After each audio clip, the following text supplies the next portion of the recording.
also Oh, wait, that's the along microphone. with Definitely. Kamala. Okay, live at the White House today. Okay, second. Thank you.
Hello, good friends.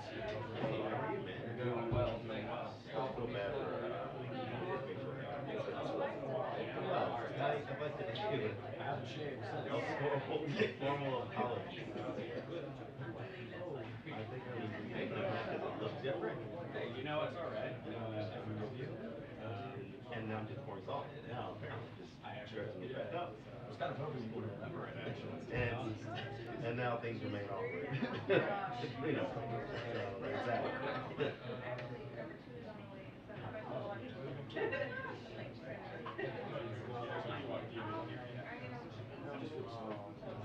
Yeah, like unnecessarily close, right? It's like you're in the crowded space. Further back. You gotta get your sound. Is that where you normally sit? So either here Wherever you're comfortable. or here. Sit there for a second. That's Kate. Yeah, so I can kind of. Okay, now lean to the left. Take Oh two. no, maybe it's better over there. Cross your legs. You're good right there. Okay.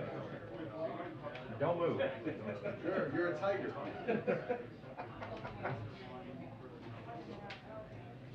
Yeah, from there I can get everybody.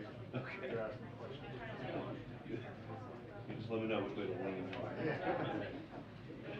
Like, do like was that Ratatouille? Pull your hair up. Just kind of steer. Yeah, I'll figure it out.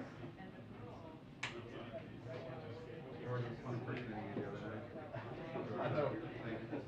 I haven't seen him in a long time. There was one camera where he used to tap on one shoulder, and I would like lean and he'd go tap the other way, and it's been the whole time like doing that. He's like a lab rat. Yeah. Was he nice about it? Oh, he was super nice. Oh, okay, good. Scratch me up. He was super nice. He was like, I'm used to having like, you know, kind of shorter women here, and I'm like, yeah, that ain't me.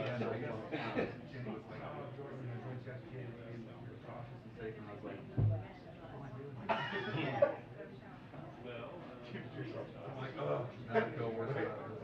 Secondhand guilt trip.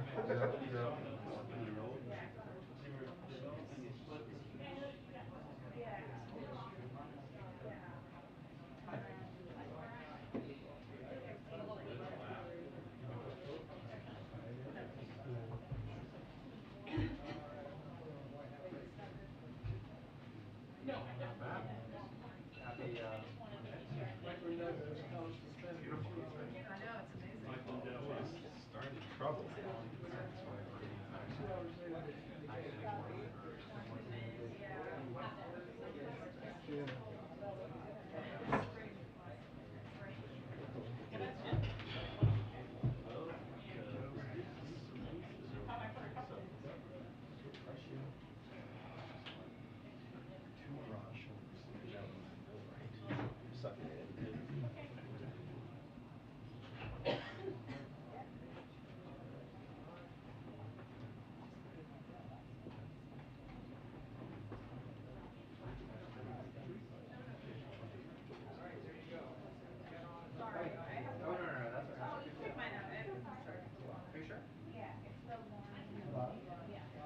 proud to have us with us, Stuart. Well, I was rudely interrupted. Not like personal, on our thing. Rob is By technically on me. every day. Well, what I will say is maybe the king now was not. Oh. Is that what they were voted yesterday? Because I then you can think some more the email line up the marks here and make them here. I got we were just making this one too Martha and I, and suddenly our inbox went crazy. Really? And I was like, I'm not interested. No, but they were saying I'm annoyed.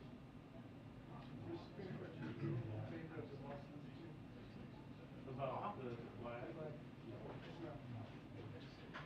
We should teach Ken how to fold feather sheets.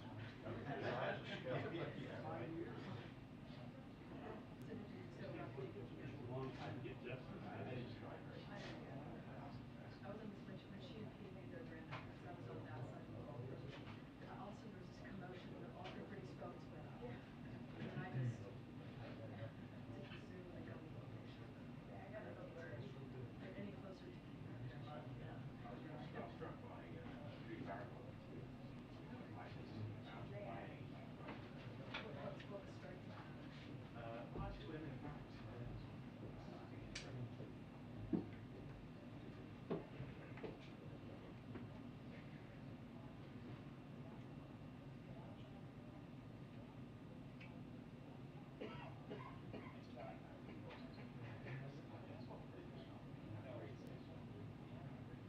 Oh, really?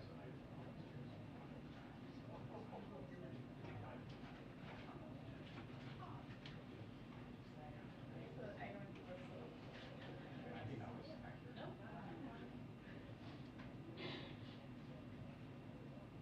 understand why Why did nobody tell me we were coming? He seemed important in some ways, but not in others.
Hey, what's up? How are you?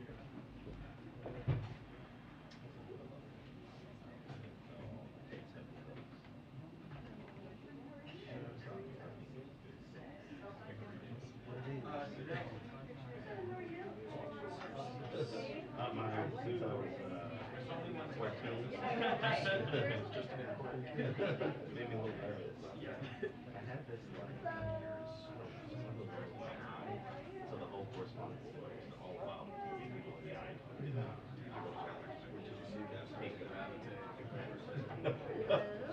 like down the middle, down the middle, down the middle. I don't have pink eye, okay, I'm a grown man. It's okay. That's it.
Not that Carl would ever miss it. Not a can of but that's just a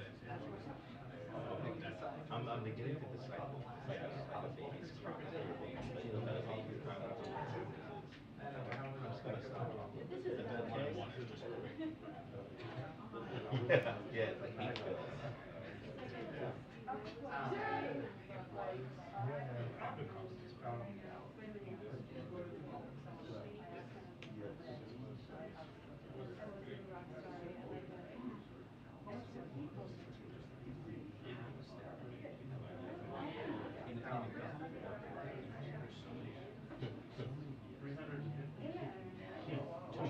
Straightforward, baby. We were talking about that. Like,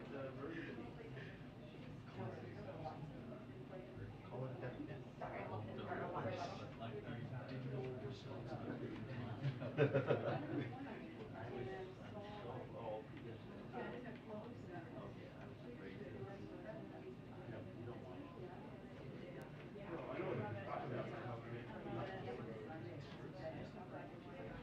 Well, some of the potato containers, the white snap. They're not stupid. Something was scary. The word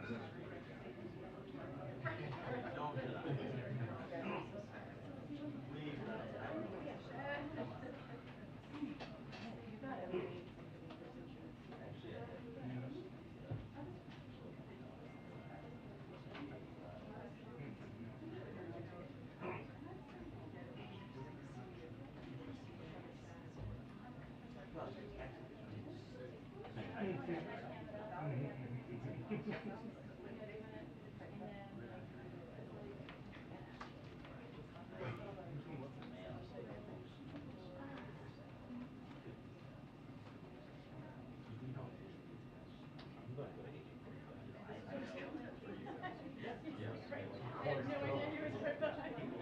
Oh, you don't think I'm up to the task of going to Asia? You don't think that I could be the sole representative of the Washington tribe? No, they're bringing.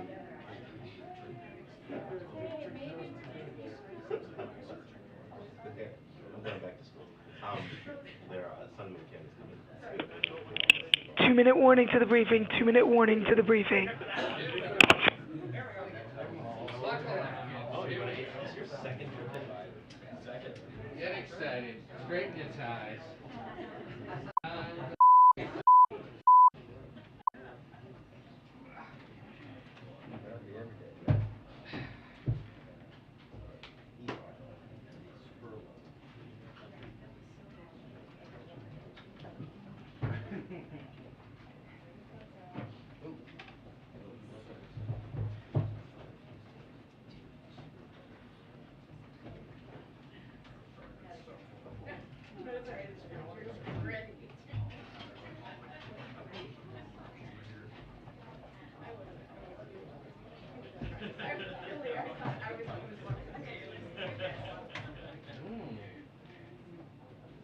The Amazon vote in Staten Island rejected it.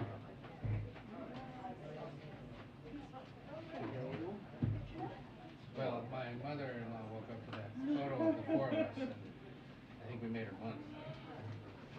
that. And that was the start of May, so really it's all downhill. Dad said he posted NOT. Oh, well, there you go. Yesterday in the morning, so.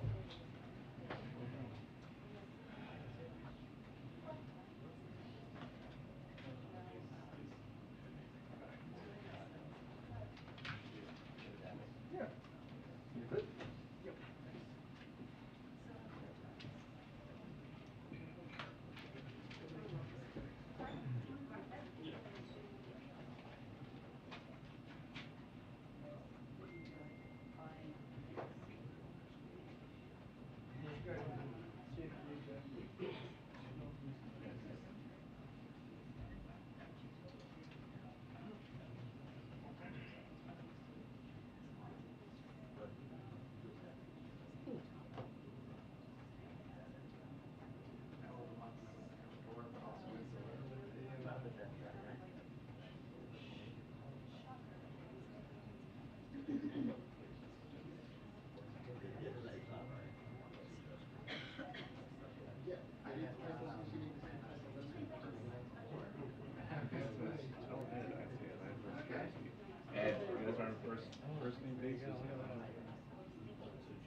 So you were the angel? Never mind. I thought you were the first lady. Hi, everyone.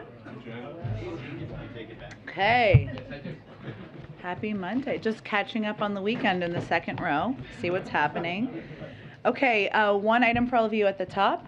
Tomorrow, the president is traveling to Troy, Alabama, to visit a Lockheed Martin facility that manufactures weapons systems such as Javelin anti-tank missiles, which the Biden-Harris administration has been providing Ukraine and the Ukrainians, and because they've been so effectively used to defend their country against the Russian invasion, including to win the battle for Kyiv.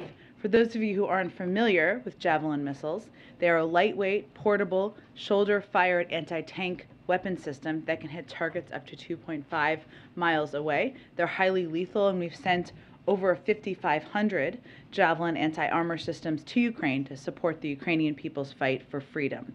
The facility, which the president will be touring tomorrow, has produced more than 50,000 Javelin missiles over the last 20 years.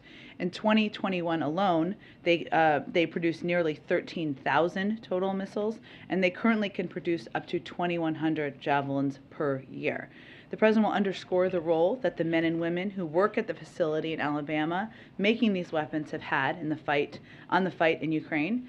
And at the plan, he will deliver, in addition to touring the facility, he will deliver remarks about the security assistance we are providing, highlighting the urgency of the request to Congress to pass funding quickly to help Ukraine continue to succeed against Russian aggression, and to make sure that the United States and our allies can replenish our own stocks of weapons to replace what we have sent to Ukraine.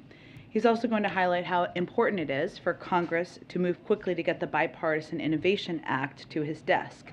Each Javelin missile requires more than 200 semiconductors to make, and boosting domestic chip manufacturing isn't just critical to making more in America or lowering prices, it's also a vital component of our national security. So passing the Bipartisan Innovation Act means America will stay on the cutting edge of new technology. It means stronger, more resilient supply chains.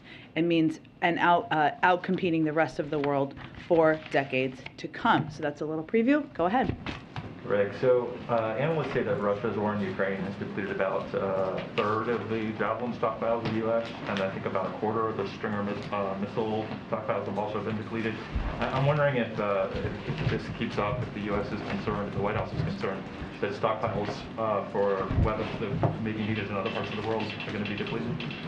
Well, first I would say that the Defense Department assesses, of course, ensuring that we have what we need to defend ourselves, and we've been able to transfer equipment from U.S. stocks, including Javelins, to Ukraine without affecting military readiness. We, of course, are looking to replenish U.S. inventories and backfill depleted stocks for ourselves and also our allies and partners, which is why we've requested the resources to do so from Congress through the supplemental bill. But as I noted at the top, really what the trip tomorrow is an opportunity to do is to remind people in the country of why we're fighting, why we're supporting the Ukrainians in this war, the type of equipment and the type of assistance we are providing from the United States, made here in the United States, and why it is urgent to get this funding across the finish line. And also the Bipartisan Innovation Act, which I think most people didn't realize had such a key component for our defense industry here in the United States. I've got one more switching topics.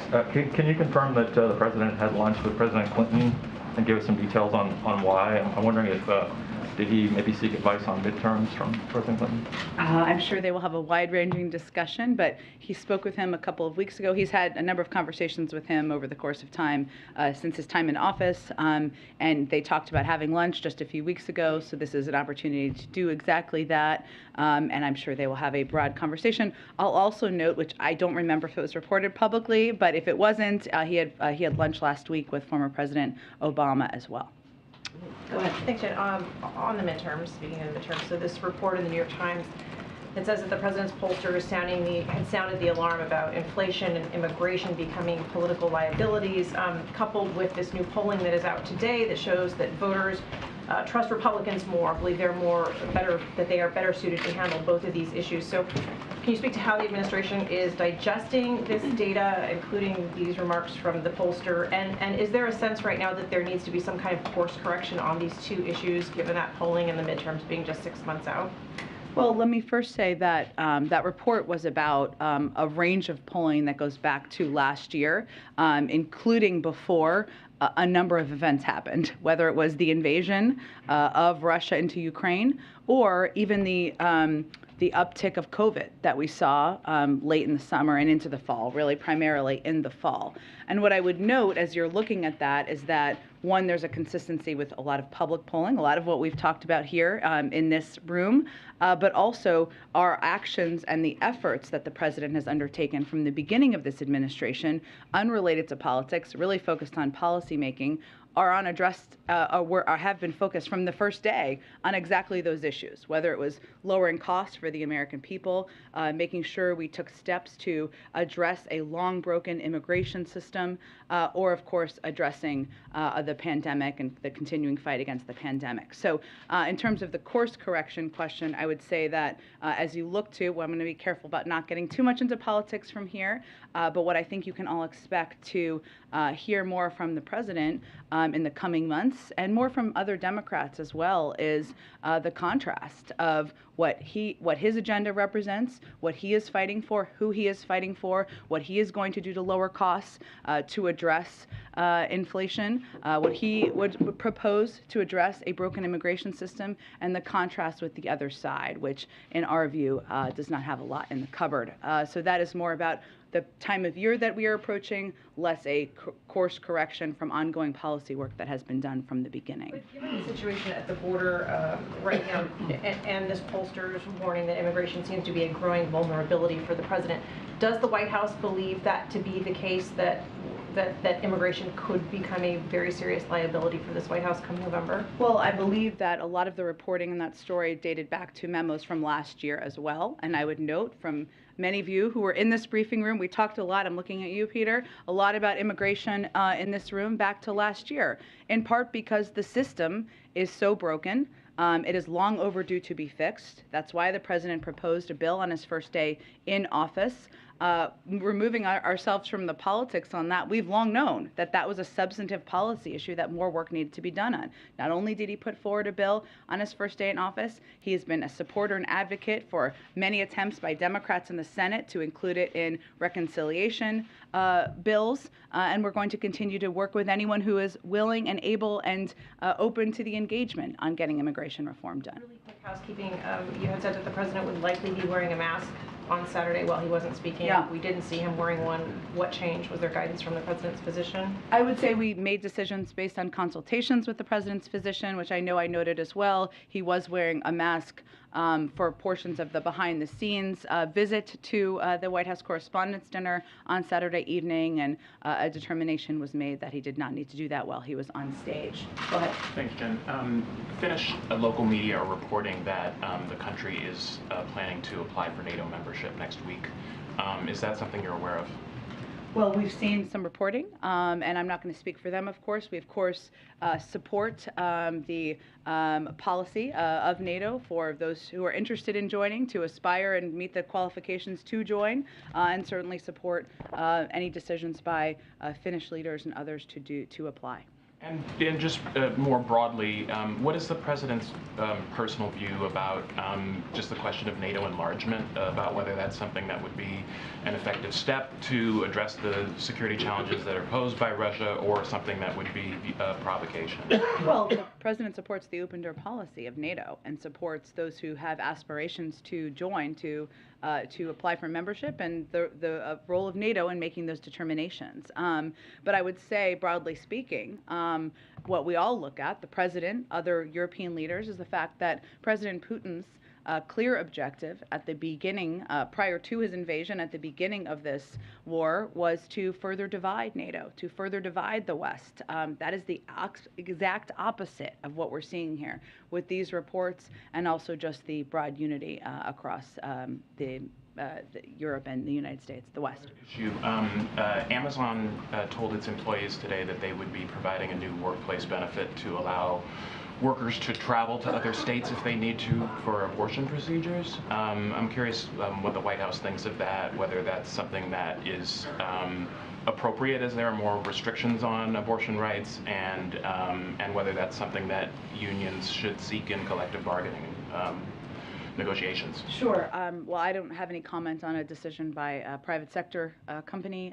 You know our view on the archaic abortion laws that we've seen put into place across the country in some states, far too many states.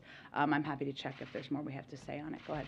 Thanks, Jen. Congressman Adam Schiff, who's part of the delegation that traveled to Kyiv over the weekend with House Speaker Pelosi, says that they heard new requests from Ukraine in terms of needs that they had not heard before, and also said they made recommendations to President Biden afterward. So can you talk about what those needs are that Ukraine has and what recommendations the lawmakers made to President Biden?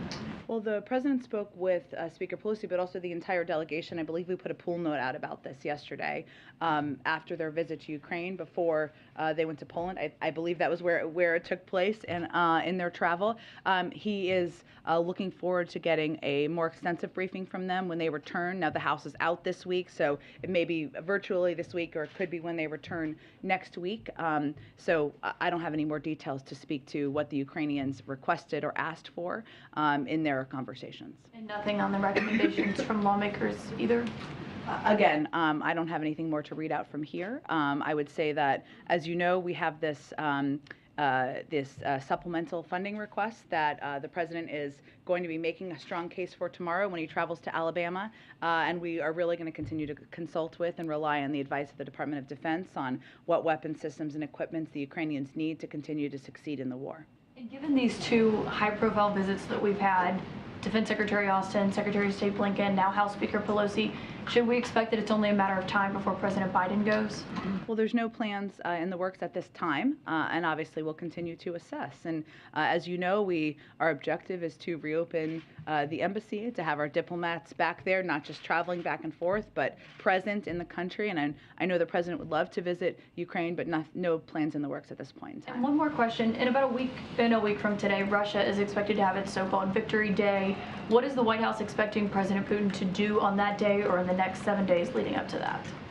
Well, we know that President Putin has emphasized the significance of this day for him and for the Russian military, but I don't have anything to preview or predict at this point in time from here about what they may or may not do. And I expect we'll have more to convey about what we will do in advance of Monday.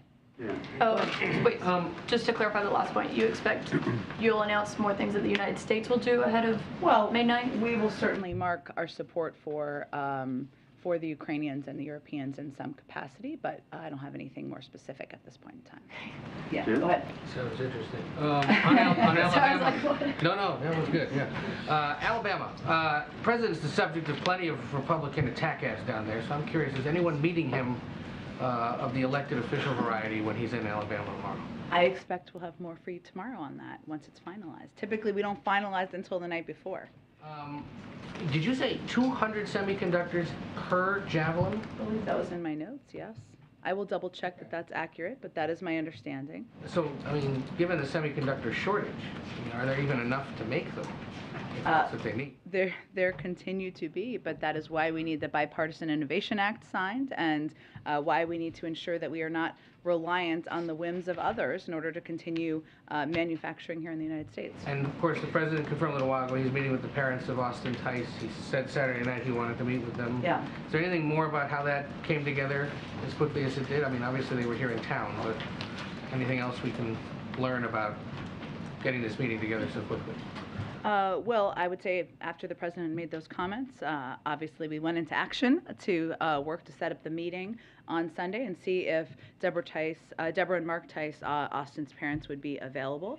I would note that since the December meeting with our National Security Advisor, Jake Sullivan, our Principal Deputy National Security Advisor, John Feiner, and other NSC officials have met with the Tice family in person on 3 occasions, including a meeting just last week. And so we have been very closely engaged with the family, and obviously meeting with the president is an additional and more significant step in that regard, but we have been in close touch with them as well. And what is the current U.S. government understanding of Tice's whereabouts and status? I don't have any updates to provide to you from here. But what the president will certainly convey, and I'm sure we will have a written readout after the meeting, is that we will continue to do everything we can to bring him, and as we do with any American, home. And I would note that, of course, we have a special presidential envoy for hostage affairs, as you know, and you have become familiar with because of our ability to bring Trevor Reed home. Obviously, certainly a different circumstance, but we have an entire apparatus and effort through the interagency to work and doing everything we can to engage with leaders, with countries, even some we certainly do not have diplomatic relations with, to bring Americans home. Can you speak to the President's expectations for the First Lady's visit to Romania and Slovakia this week, and what he would hope she could do on his behalf? Sure. Well, the President is grateful and looking forward to Dr. Biden, the First Lady, visiting Europe later this week. As was noted in the announcement that was put out, I believe, yesterday, the focus of this trip is to emphasize the U.S. support for the work they're doing on behalf of refugees, on behalf of supporting the Ukrainian people. And she is going, and I think the significance of this should not be lost, over Mother's Day to really show this support. And so the President is grateful for her willingness to do this and for the important role she'll play in representing the United States during her visit to Europe and through these meetings. And as work continues on the Ukraine aid and the COVID funding that's needed, is there any additional insight on the view of the White House about whether those should proceed only if they're fused together, or could they be passed separately? I know you're deferring to Schumer and his plans, but is there any update on how you see that playing out? Well, Kelly, you know, the President put them forward together because that would certainly be his preference. And while he's obviously traveling to Alabama tomorrow to emphasize and really make a strong call for the urgency of moving the money for the Ukrainians forward, it should not be lost on anyone that there is a dire need for money to continue to fund our needs on COVID. And I would note that there were reports, of course, over the weekend from many of your outlets as well, including this morning, about a range of new subvariants and that have prompted some surges in different parts of the United States. This is a reminder. That is a reminder of how vital it is that we are prepared, that we are able to purchase in the future, if science and the magic of science makes it possible, modified or variant specific vaccines or treatments to protect the American people as we continue battling COVID. And without additional funding, we're not going to be able to do that. And we will be behind, last in line, behind the world, which is exactly the opposite of the place we've generally been. And one last question. The Vice President tested negative. Yes. I understand she will be returning to work. Yeah. Obviously, the President has some travel. But even with her negative test and a plan to wear masking, are they going to resume their in-person contact, or is the President's physician going to suggest a little more time for the two of them to be apart until she clears any further? Sure. Let me check on what they might have scheduled. She will be wearing a mask through the 10 days, which is what our protocols are here. And we, as noted, tried to socially distance in meetings with the President, even as the Vice President. But I will check and see if there's any meetings that she would be participating in. Go ahead, Peter. Thank you, Jen. So the DHS Secretary is now talking about people on the terrorist watch list crossing the border into the U.S., and he says, we know where those 42 are. Why isn't he saying, we know where those 42 are, they're in jail? Well, Peter, I would really point you to the Department of Homeland Security to get more follow-up details on his comments. I know he's spoken extensively at a range of hearings and obviously on a range of Sunday shows yesterday, including on Fox, I believe. So then what is the President's priority? Would it be stopping potential terrorist attacks or letting these migrants come in? Well, again, I think as we noted just a couple of weeks ago when there was reporting about the number of individuals who are on the watch list being stopped at the border, that was the Border Patrol doing their jobs. That was the system working. And certainly part of the role of the Department of Homeland Security is to keep our country safe, keep the American people safe, and I think that's an indication of Secretary Mayorkas's work to do exactly that. But so if it takes 19 people to carry out the September 11th attacks, what do you guys think 42 people on a terrorist watch list might be capable of? Again, Peter, the number one job of the President of the United States, the Vice President, and certainly the Secretary of Homeland Security is to keep the American people safe.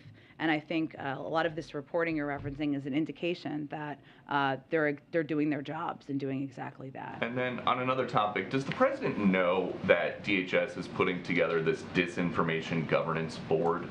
Well, Peter, I think I would note, and I'm not sure if this has been in your reporting yet, but this is a continuation of work that was done under the prior administration, under the Trump administration, to take steps to address disinformation, address the use of disinformation in helping smugglers prompt the movement of more migrants across to the border. I would note that the first example given in the announcement about this was DHS's work to understand how, quote, misinformation spread by human smugglers that prey on vulnerable populations attempting to migrate to the United States. So for anyone who's out there who may be concerned about the increase in migrants to the border, this is the kind of apparatus that's working to address disinformation. And again, continuing the work of the Department of Homeland Security in 2020, something we're currently applauding. But just in terms of what the president wants out of this, does he want the people on this board to start censoring information that is not helpful to him? Well, let me be clear on exactly what this board does, or what the work they are doing does. And in their announcement, which is publicly available on the Department of Homeland Security website for anyone to read, it says, quote, the primary mission is to establish best practices to ensure that efforts to understand and respond to disinformation are done in ways that protect privacy, civil rights, and civil liberties, and the right to free speech. But, okay, there's this woman, Nina Jankowicz, who is going to be in charge of the board. She has said that she thinks the Hunter Biden laptop is Russian disinformation. So, should we look forward in the future to her censoring internet traffic about the Hunter Biden laptop? I think I noted exactly what the objective of the board is, including continuing the work of the prior administration. And the woman you noted has extensive experience and has done extensive work addressing disinformation. She has testified before Congress, testified in Europe. She has worked closely with the Ukrainians and has unique expertise, especially at this moment we're facing. Go ahead. Thanks, Jen. Following up on the question about the stockpile and weapons, some experts tell us that the Pentagon has only just begun issuing the new contracts to replace some of the weaponry sent overseas. Wondering if the president is comfortable with the pace of contracting and defense industry production. Certainly. Look, I think I would point you to the Department of Defense for any update on the status of contracts and they have quite a bit of experience in contracting and how they are navigating that. They do assess, of course, as they are making decisions about what type of equipment and materials we can provide, ensuring that it continues to allow us to defend and protect our homeland. And they are confident in that, and the president is confident in that.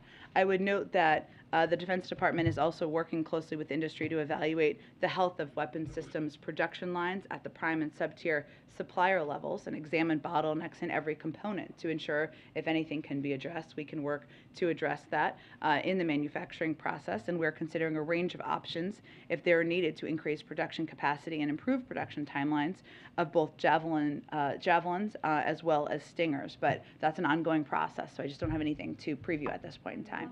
On inflation, has the White House analyzed at all how much student loan forgiveness would impact inflation? I know there's been outside analysis of that, but I don't have any internal analysis at this point to preview. Jen? Thanks, Jen. You just said a moment ago that the president would like to see the COVID aid and the Ukraine aid move together. I think last Thursday he said he didn't really have any kind of preference on how Congress moved it. So did his thinking change on this, and if so, why? That was what he put forward in his letter, but what I'm not going to do, and he's not going to do, is get into a hypothetical of what he would or wouldn't sign. Well, okay, but he's not urging specifically that Congress tie them together in a single package. He said that was his preference in the letter he sent up to Congress, but again, there's a process that needs to be underway, but the point is they're both urgent for different needs, and we're going to continue to press Congress to move them forward. And when Congress, I guess when the full Congress comes back, are you guys planning to send up officials, as you've done in the past, to urge them to pass this COVID relief? Is there any kind of like full court press that you all are planning on that? Absolutely. I don't have anything at this point to preview. I'm sure as we get later in the week, when we'll have more updates on the schedule for next week, we'll have more to convey. But certainly, we haven't waited for Congress to be back. Our team has been in touch with members, with their offices, with teams, making clear what the urgency is at this moment. Thanks, Jen. Is the president, or how is the president following the evacuation of civilians from Mariupol? And can you share whether the United States played any role whether helping organize, strategize, give advice on the current humanitarian corridor? I don't have any update on the latter part of your question from here. The president, of course, met with his national security team this morning to get an update on a range of issues, as he does on a very regular basis. And this, I'm certain, was on the topic of discussion. Obviously, there are also a range of news reports that have been developing throughout the day, as you know, about the challenge and the delay in moving more civilians and others out of the plant. So as much as of course, it's positive that 100 civilians were able to depart. There's clearly more work that needs to be done. We continue to call for it, to press for it, but beyond that, I don't have any behind-the-scenes details to outline for you. On Title 42, I know you were asked about this on Friday, but did President Biden ask Mexican President López Obrador to increase troops on the Mexican border? Is the United States asking Mexico to increase troops on either their southern border or northern border? And what is the overall message to the region, not only Mexico, but the Northern Triangle, to address the lifting of Title 42 and the expectation of increased migration? Well, as part of the conversation, which again was very constructive, it was neither threatening nor pressing in that manner. It was a conversation that was put together in part because of the timeline of the lifting of Title 42 and discuss ongoing cooperation and work on the security front, on the economic front, as we prepare for the lifting. But I just don't have more details beyond what was So no details on whether troops, there was a request for troops? There will be ongoing conversations that will happen as we coordinate in the lead up to the lifting. Go ahead. Thanks, Jen. A question on executive actions.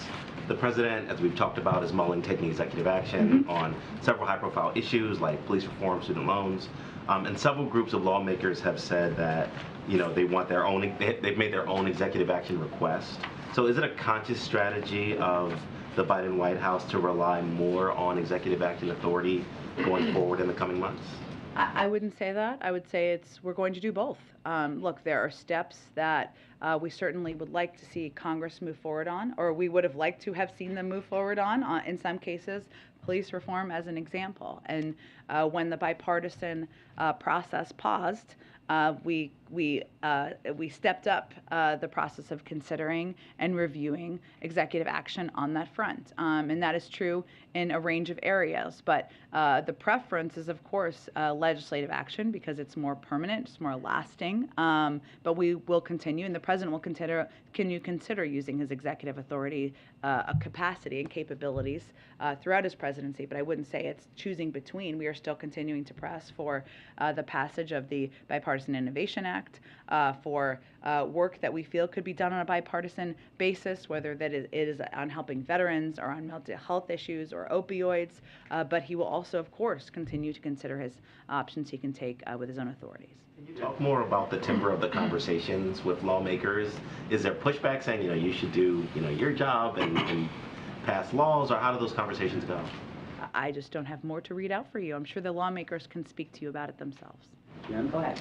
Thank you. On following up on the student loan comments, the student loan relief comments from last week, President was clear that he was not supportive of $50,000 for relief. He's expressed concern in the past about providing relief to mentioned graduates of Yale, Harvard, and Yale and Penn. Does he still hold a concern that pursuing student loan relief could provide a giveaway to certain college graduates?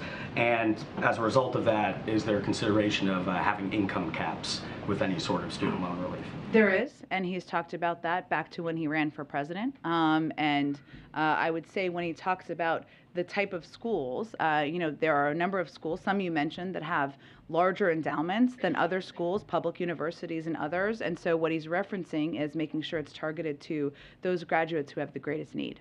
And would that, in the effort to have that target, would the student loan relief apply to students of both public and private institutions?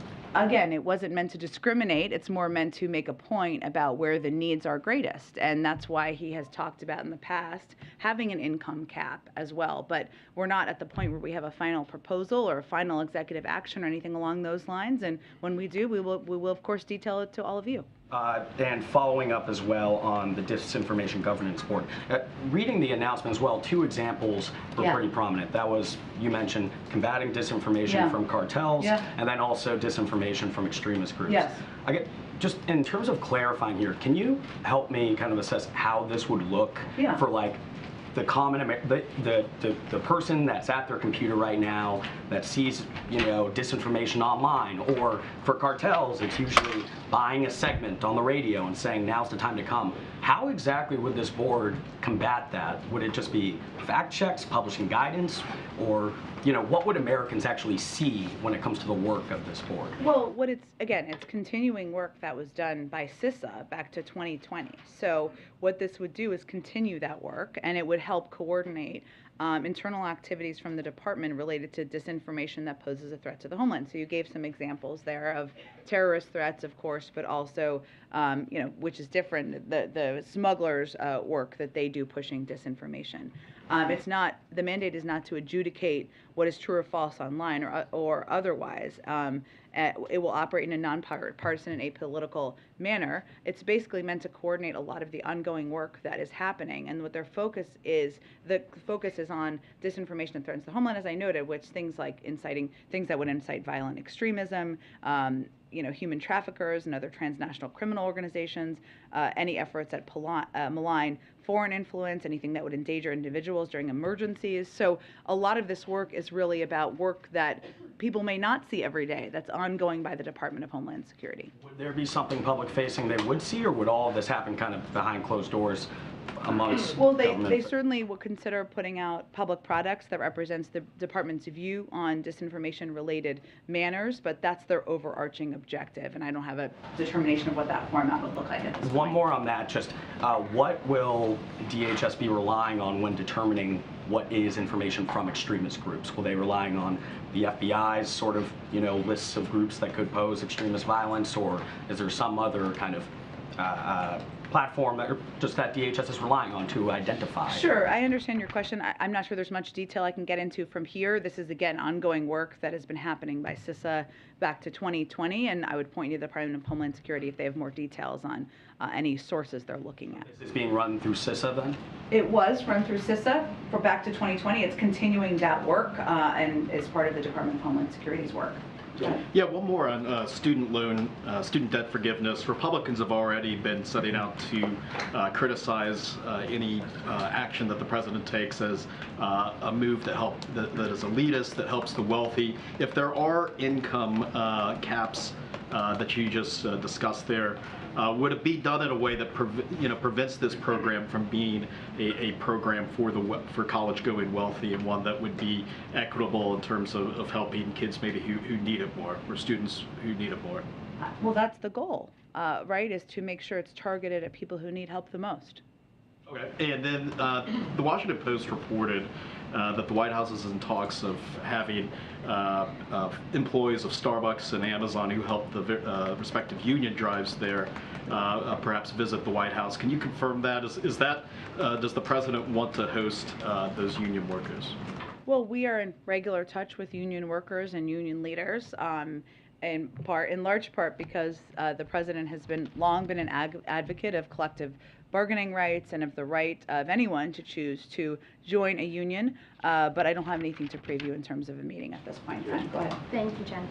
Following up on the question of Speaker Pelosi going to Kyiv, at that time it was just Democrats who went with her, no Republicans. Is the president disappointed at all that this might have been a missed opportunity for a show of bipartisan support, not only to Americans, but to the Ukrainian president? Well, I believe her office spoke to this already, and they conveyed that they did offer to include Republicans on their trip, and as would be standard for security reasons, they didn't get into details about the fact that they would be going to Ukraine. They conveyed it as a trip to Poland, and any Republican they reach out to declined to join the trip. And one of our ABC Washington Post polls found that 8 in 10 Americans are expressing worries about a wider war and the possible use of nuclear weapons by Russia. And given that Russia has made it clear that they believe NATO has has engaged in a proxy war. What's the White House's message to worried Americans right now? Well, I think it's an important step to take and a responsibility of everyone to make clear this is not a proxy war. I know that is the the Russian talking point on this, but it is not a proxy war. This is a war between Russia and Ukraine. NATO is not involved. The United States is not fighting this war, so I think it's important and vital for all of us to not repeat the Kremlin talking points on this front.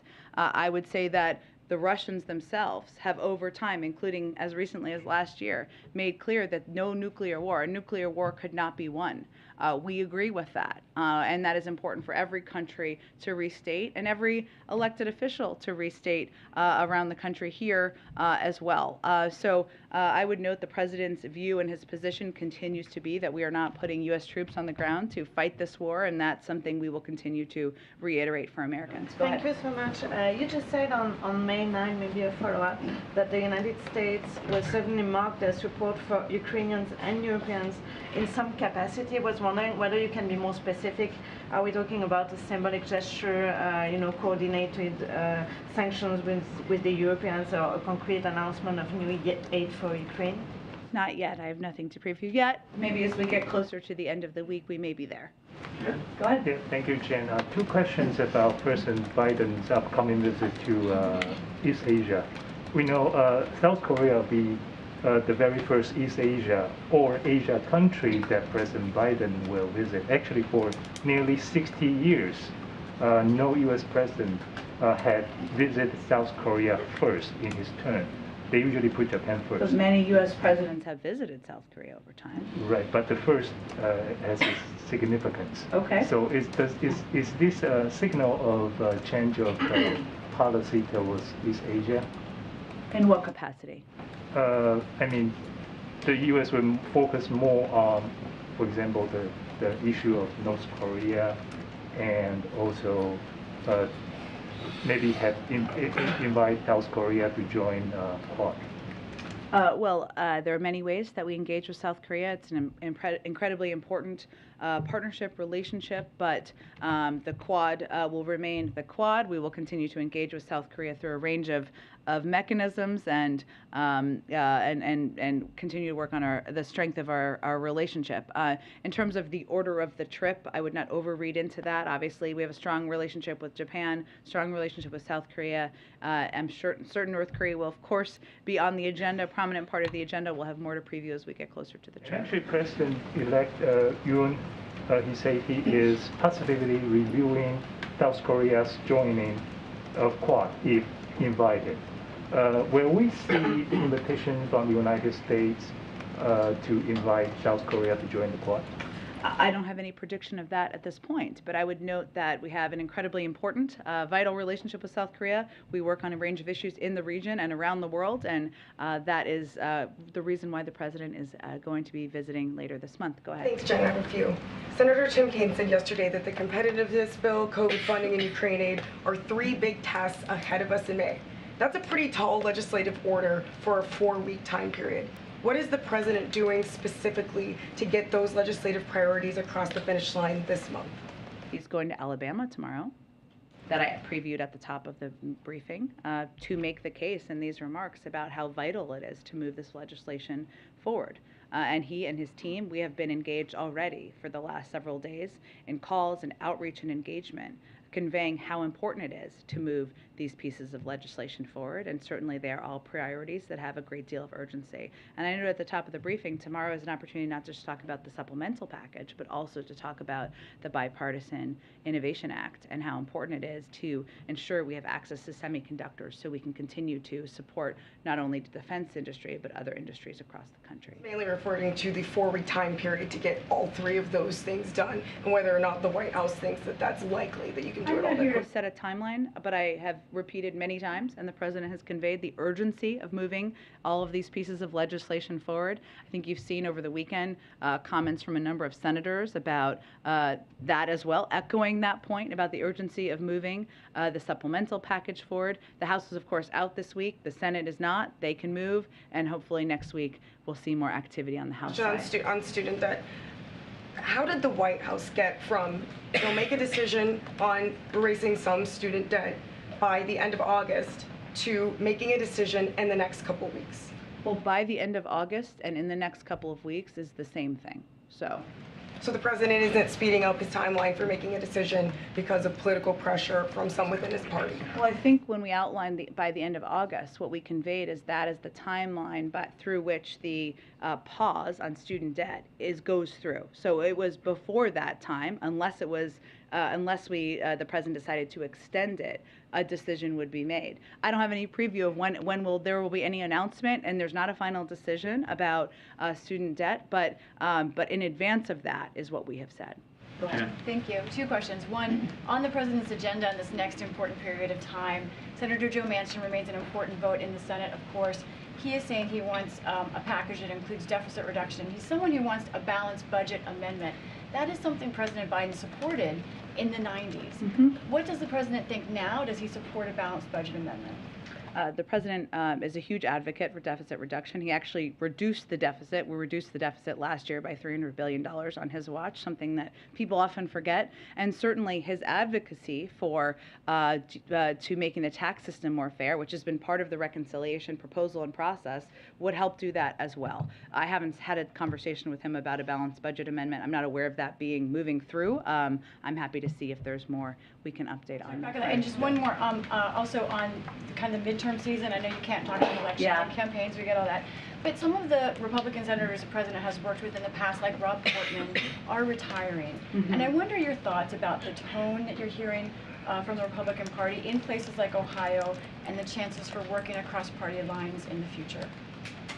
Well, I'm not going to get ahead of the election, but what we're seeing across the board is even with the former president not on the campaign trail, we're seeing quite a few Republicans out there who are echoing his sentiment.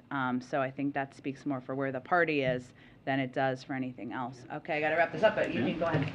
Last year, Ron Klain told us that the memo was being done by the Education Department on whether or not the president could sign off on those $10,000 on student debt relief.